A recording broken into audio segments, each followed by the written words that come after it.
Hi, my name is Ruby Reeds and I'm here to talk about RuPaul's Drag Race.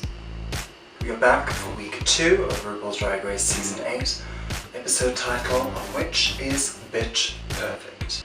Excuse me? Spoilers. Obviously. You've been warned. I give this warning, of course, because if you have watched episode 2 of Season 8, you will know that the ending comes with a shocking twist. I will get to that later. This week was all about dance.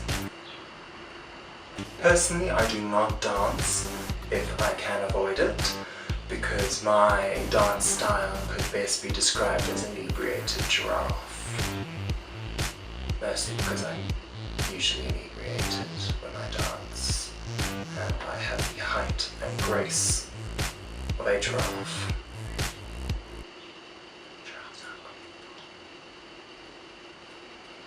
Someone else who does not dance is my personal highlight for this week, Kimchi.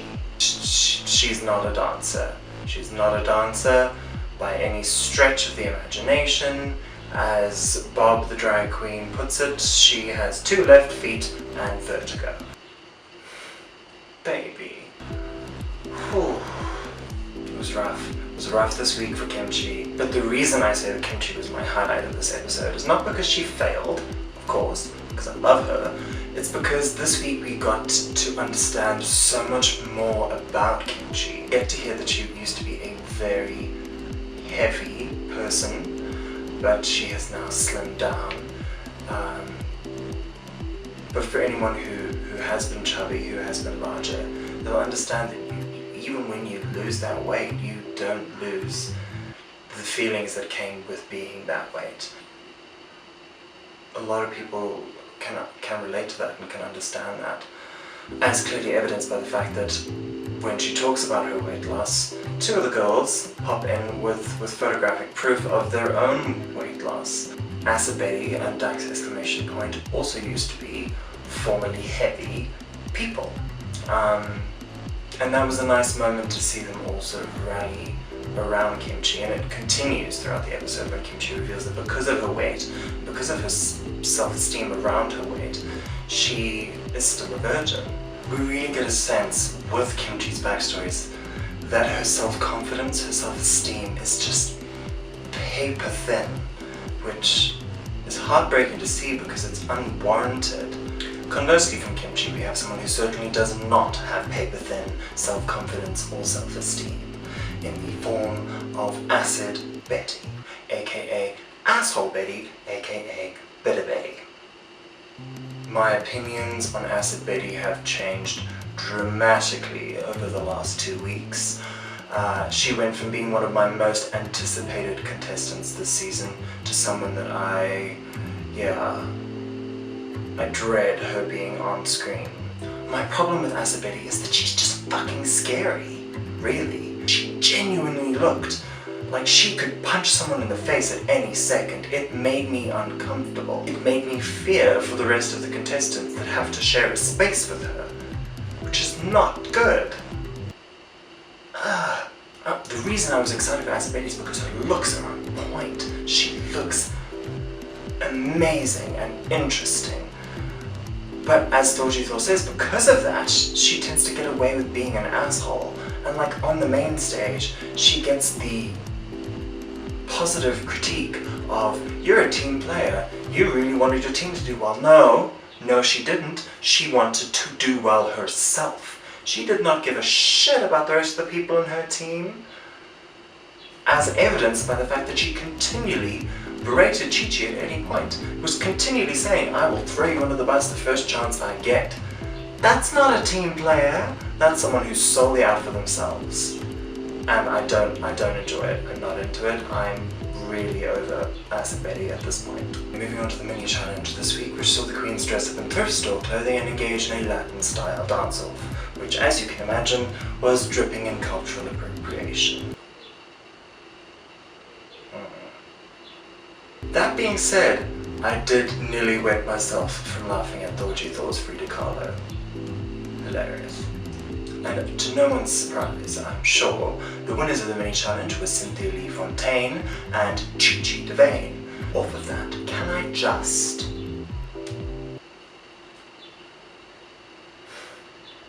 Chi Chi DeVane.